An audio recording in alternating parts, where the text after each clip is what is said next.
about to go into my Discord server, start a voice channel, and talk about. I want to lead a discussion today.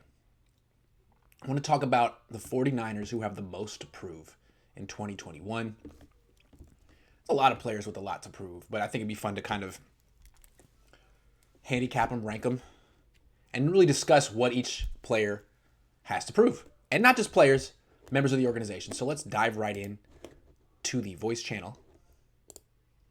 The first name I'm thinking of off the top of my head, there's a 1A and 1B. Mm-hmm. First one is Jimmy Garoppolo, to see if any other team was possibly interested in trading for him.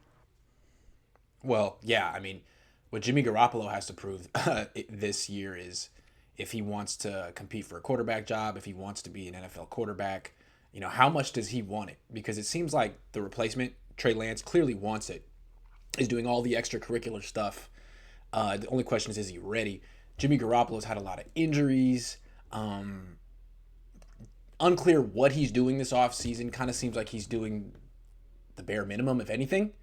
And it's curious to see, is he going to just kind of fade away, become a backup, retire? He has a lot of money. Or is this going to be like the best year of his career? Is this going to spur the best play of his life? I don't know. I just want to see how you would react to it, being the reporter you are. I want to see him have the best career he has of his life, and then tune into the Cohn Phoner, one of your segments during the week. You would feel so like vindicated. I just feel like it'd be so entertaining, and I would love it. Not because I'm trying to get back at you or anything. I just think it'd be entertaining stuff. It would be extremely entertaining, yes. He'd be the It'd be turd in the punch bowl, right? Yeah, it'd be nice to see you, complimenting him on his game instead of just, his awesome jawline, even though that's mainly me saying that. Sure. Well, absolutely, yeah. He's got a lot to prove this year. Jimmy Garoppolo is a good answer. He's got to prove that he's still a starting quarterback in this league. Oh, yeah. Because he's on the verge of being a backup. I think someone else who also has a lot to prove is Nick Bosa. I mean, if Bosa doesn't do good this year, then the defense is going to be in trouble because I think D'Amico said it himself. They're going to try to build off the D-line. Right. But if the D-line doesn't deliver, what are they going to do?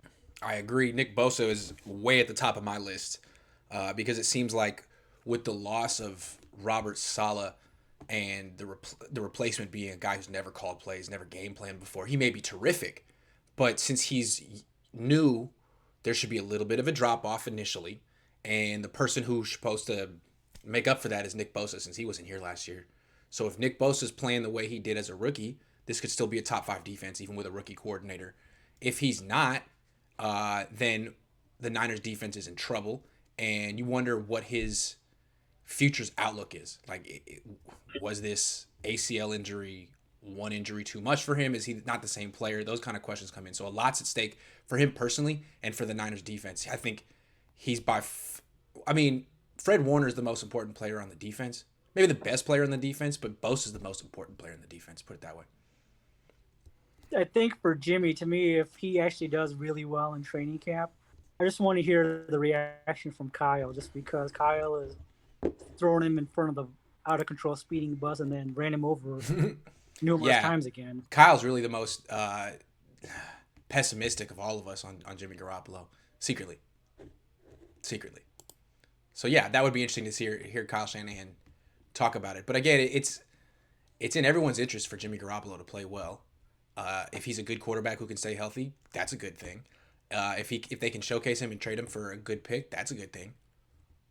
If he can be no, can't be a backup. That's out of the question. I think Mostert might be someone who has a lot to prove. I absolutely agree. He's on the list. Because he's I'm not saying he's a bad running back, but he's always gotten hurt. He's never really given me enough proof to say that he is one of the more number one running backs. I'm still not 100% convinced that he's a 3-down back for you. Well, I mean, he only has 300 carries in his career. He's only had one season where he stayed healthy. He really hasn't proven it over a long period of time. We talk about Nick Bosa having things to prove. What about Raheem Mostert? That's a really good call. He has a lot to prove. He could either fulfill all the promise he showed in 2019 and glimpses last year, or fade away and prove to be an injury-prone, small, speedy running back who runs upright. It'll be interesting. And one thing you got to think about too is anytime they draft not one but two guys Right. at your position. Yeah, it kind of tells you what the organization is expecting from you. And I guess it's a realistic expectation given, again, he's an older running back who is not that big and runs upright, but and relies on speed. But again, he doesn't have any tread on his tires. He's really never been a running back. He doesn't look like he's gotten worn down. And he is in a contract year. Am I wrong? He's in a contract year. So we should probably see the best of Raheem Mostert. Anyway, we were going to need to, because it could be the difference of him getting 10, 15, 20 million from some team next year or 900K. Speaking of folks that are in contract years, Mike McGlinchey has a lot to prove this year. Yes, he does. Mike McGlinchey absolutely has a lot to prove. I would say that he needs to prove that last year was a fluke, right? That he can actually return to the form he showed when he was mediocre the first 2 years. I think Alex Mack also has a lot to prove. The center has been a problem on the O-line. It's one of the reasons why we haven't really, our O-line has been struggling this last year. So if Alex Mack can prove that he can fight through his age, then that'll be great for our O-line. But if he doesn't, what's going to happen? Is it going to be like last year's O-line? Right. Like, I haven't watched a ton of Alex Mack recently, but his grades on those sites that grade players have been kind of going down the last few years. He's only a year younger than Joe Staley. I wonder if it's like if he's the best they could have done. There were other centers who were more expensive and younger who were available that the Niners went after Alex Mack because there's familiarity. But if he's over the hill, it doesn't matter. So yeah, he's got a lot to prove. They need him to play like he's 34, not 37. Those are two guys in the offensive line that definitely have something to prove. I think there's another guy in the offensive line that has Trent Williams has to prove that he's worth 20 million or That's whatever true. we're paying him. That's true. Laken Tomlinson's in a contract year. In a contract year, yeah. And I thought he was bad last year, but again, maybe playing next to Alex Mack will help him. Speaking of Tomlinson, what about Aaron Banks? We're all expecting him to instantly make an impact. See, I'm going to say that Aaron Banks is one guy who doesn't have a ton to prove this year, because if he's not ready right away, they can play Brunskill there. And Brunskill's good. I think Brunskill's a starting caliber offensive lineman at many different positions, right guard being one of them. So even though there's an expectation, maybe from fans, that Aaron Banks is going to start, he doesn't have to be ready by week 1. He can be ready by week 8. He can be ready by year 2 if Brunskill is playing the way he did last year. And in fact, Aaron Banks is going to have to play pretty well to win that competition. He's not just going to have to show. He's not just going to get to show up and win it, because it's a kind of a mystery how he's going to hold up against someone like Aaron Donald. You've seen Brunskill block him not once, but at least 2 games, and he's done well. So that's going to be interesting. I'm going to say there's not too much pressure on Aaron Banks yet. But Trey Lance, let's not forget. I mean, I know he can sit for a year, but I just think that would be kind of shocking if he didn't play at all this year. If he went out in the preseason and really struggled, that would be a bad look for him and for the franchise. They didn't just draft him with the 3rd pick. They traded up 3 years worth of picks to get up there. I think he has a lot of pressure on him to show that he's a high caliber talent, that he has a brighter future than Justin Fields and Mac Jones and Jimmy Garoppolo. I think there's a lot of pressure on him, more than any other rookie quarterback in the league. What about Deebo Samuel? Absolutely Deebo Samuel. Mostly with injuries, though. Well, the thing I'm thinking is, like, we've got 2 very talented and have a lot of potential receivers, but, like, none of them have emerged as, like, the true number 1. I mean, I discount, Ayuk a little bit because he was a rookie last year, but Deebo has, like, shown progress, but kind of like Mostert, it's like he hasn't made that leap to be a solidified number 1 receiver. So, well, I think it's interesting. I don't think the expectation is for Deebo Samuel to be the number 1 receiver. In that sense, I think Brandon Ayuk has more to prove, because that's the expectation the organization is putting on him, that he's going to basically improve and be a deep threat and a possession receiver who replaces Kendrick Bourne as well and catches a bunch of touchdowns. I think there's a lot of expectations on Brandon Ayuk. Debo Samuel just has to stay healthy and maintain that gadget role he uses, where he plays running back most of the time. I think he'll be able to go downfield more with Trey Lance, but he just needs to prove that he can stay healthy. If he gets hurt again this year, he's gonna his second contract is gonna start dwindling. He's not gonna make as much money down the line. He needs to prove that he can stay healthy playing football because he's the most violent. Him and Kittle are the most violent players on the team. And speaking of Debo, how about George Kittle? I think this guy needs to prove that he's not trending towards injury prone. He was banged up in 2019, missed 2 games, played through a lot of stuff. Last year, he broke his foot running. It was a non-contact injury during a football game. That's disconcerting because you don't know what caused it. You don't know if it's going to happen again, something like that. I think he has a lot to prove. The Niners can't afford another 8-game season from Kittle. They can't. They need him 17 games for them to do anything this year. So I think Kittle has a lot to prove. He's not 24. He's about 28. He plays a very violent brand of football, and he's been doing it for 4 years. So I think Kittle has a lot to prove.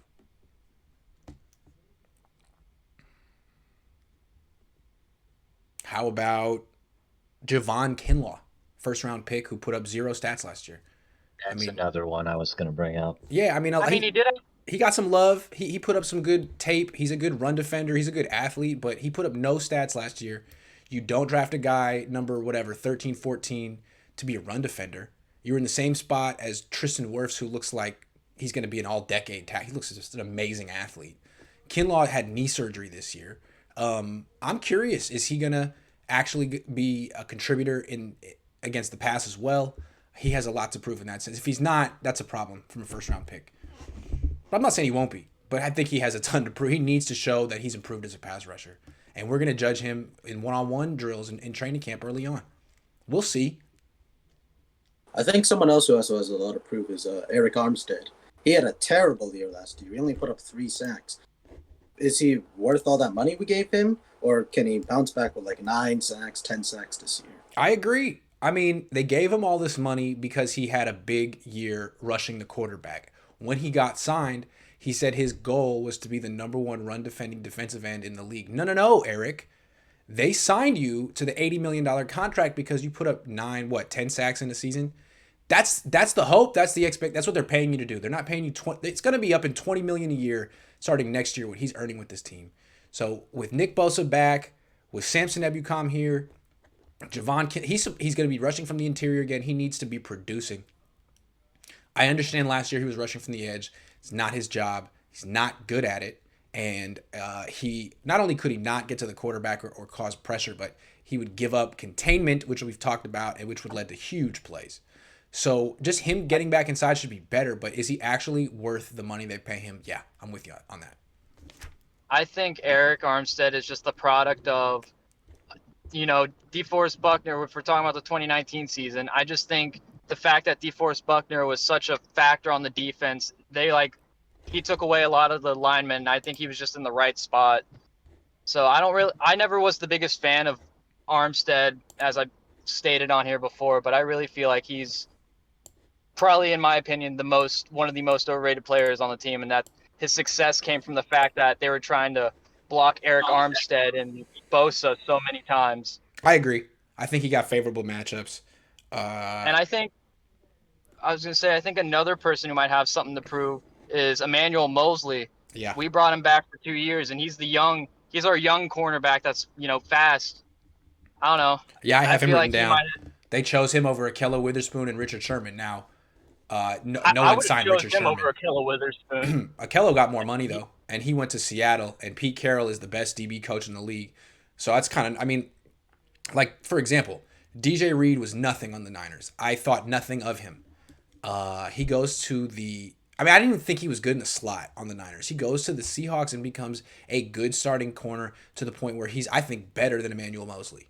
So I'm just curious to see what Pete Carroll saw in that man and what he's going to do differently, Seriously. He's going to breathe. I think he could breathe life in Ahkello Witherspoon. He's so positive. We've got that positive, relentless energy, which is what Robert Saleh tries to replicate. Kyle Shanahan's so negative. Maybe just not having a head coach who freaks out every time he gives up a catch would help Ahkello. Speaking of cornerbacks, what Yeah. about Jason Oh Verrett? my God. How I about mean, he's got to prove that last year wasn't a one-off? yeah, pretty much this whole. I think what the Niners are doing with their defensive backs, they're just relying on Verrett to stay healthy. Yes. But given his injury history, is that really going to happen? Well, I mean, that's what he needs to prove, that the Niners were right to bet on him. Now, they gave him like an if deal where most of his money comes if he plays and stays healthy, but he bet on himself, they bet on him. If he gets hurt, they can protect themselves financially, but the season's kind of screwed, right? I mean, what happens if he gets hurt and misses 13 games? What do they do? All of a sudden they have like the worst cornerbacks in the league. Unless Ambry Thomas is some stud that I'm not aware of. Doesn't Kyle have a lot to prove as a head coach? Oh my I know we're God. talking about. I have him written down here. I don't think anyone has more to prove this year than Kyle Shanahan. Maybe Kyle the Shanahan. strength and conditioning Yeah, sure. staff. But I'm gonna go a little. Yes, them too, big time. But I think the head coach has a ton to prove. He has a losing record, and he's really he gets a pass for it because Bill Walsh had a losing record after 4 years too. He also had a Super Bowl win. Kyle Shanahan should have that win as well. Here on out, he can't have any more losing seasons. No more excuses. He needs to put it all together. This is year 5 of his regime. No more missteps, no more learning experiences. You got to win. 10 wins a year from here on out. That's the expectation. That's a lot to prove because he hasn't shown he can do it. And he's going to make a quarterback change right now. And he hasn't proved he can win without young James. So it's going to be very, very dramatic with Kyle. And it's all going to come down to decision making for him. It's not going to be like, well, he just developed a better play or a new wrinkle in his offense. His offense is unquestioned. It's all going to be about his decision making and leadership as a head coach. I got something for you guys. Yes. So I put this out on Twitter, and this is from a Boston Globe writer. His name's Ben Bolin. Oh, I've interviewed him before. I know him. Yeah, so he just wrote, I'll just read it straight here. He says, 49ers coach Kyle Shanahan really wants us to know that he doesn't have much faith in Jimmy Garoppolo. Shanahan laid his cards on the table this spring when the 49ers traded up for the number 3 pick and drafted Trey Lance.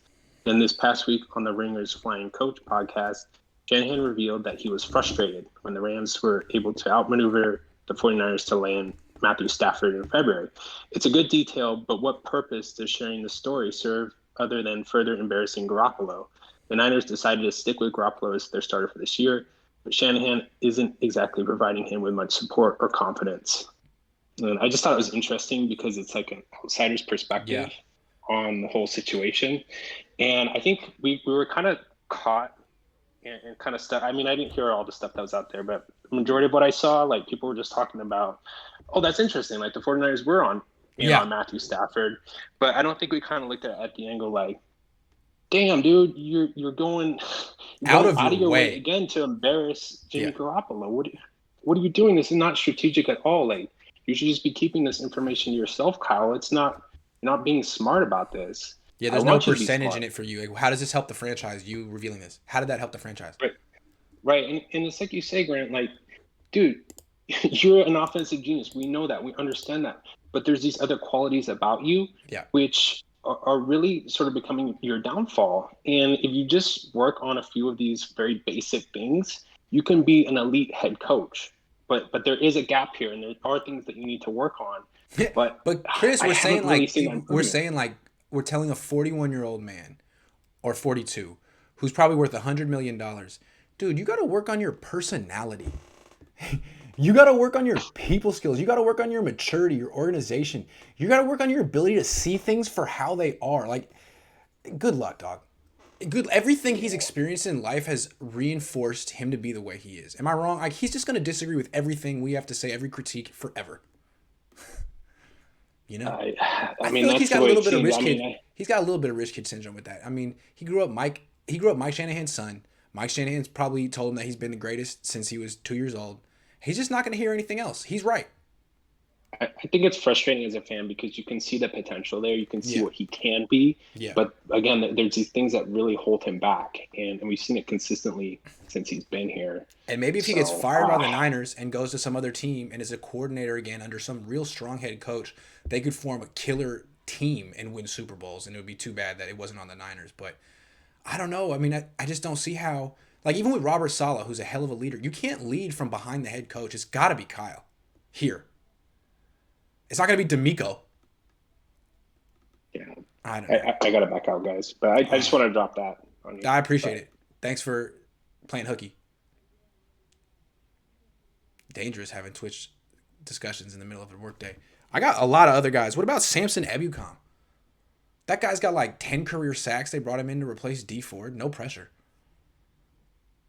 If he isn't good, then everything is down to Nick Bosa. I think there's a lot of pressure on Samson Ebukam. I'm also considering they kept him instead of Kerry Hyder, who produced last year. Had 8.5 sacks. So that's the expectation for Samson. Have 9. I think it's the same thing with Verrett, how they gave him like a pretty cheap deal where economically it won't be that big of a deal if he fails, but I think this year if he doesn't produce, then they're probably going to move Armstead back on the outside, which is going to suck. And yeah, like Verrett, our defense is not going to be looking that good. Well, and with Ebukam, I kind of feel like they're asking him to do something different than D Ford. Like have a different role. Potentially. But they're also asking him to do something different in the sense that he was a 3-4 outside linebacker and now he's a 4-3 D end. And, that's a big deal. Yeah. Oh, yeah. It's a big deal. Like his meetings are different. The drills he does in practice are different. And that could really help his pass rush too. It could be genius. He's a really good athlete. He works really hard. He's young. And he's had 9 sacks the last 2 years and he hasn't played a ton. So they could be right, but they need to be, and he needs to be like a big time contributor again, just because of how productive Kerry Hyder was last year. Thanks, Janet. Janet Dolly says she liked my award interview. I appreciate it. How about Josh Rosen? Can you cut Jimmy if Rosen is bad? If Rosen is bad, I don't think you can cut Jimmy Garoppolo even if Trey Lance wins the competition unless they really trust Nate Sudfeld. And again, I don't. So I guess one of those two has to be good, Sudfeld or Rosen. So one of those two has a lot to prove. And Rosen personally, if he gets cut by the Niners, if the Niners determine that Nate Sudfeld is better than Josh Rosen, is Rosen's career done? Is that it? That could be it. Yeah, it's pretty much done there. I have no hope in Sudfeld, but if Sudfeld beats him out, that's it for Josh. Rosen's out of here. He's out of the NFL before his 25th birthday, which is amazing for a number 10 pick. Although Dwayne Haskins is in Pittsburgh, right? I mean, Josh Rosen really could do something that no one's ever done. That's a lot to prove. He's got to not have that monkey on his back the rest of his life. What about the 2 Raiders players we signed this offseason, Hurst and Key?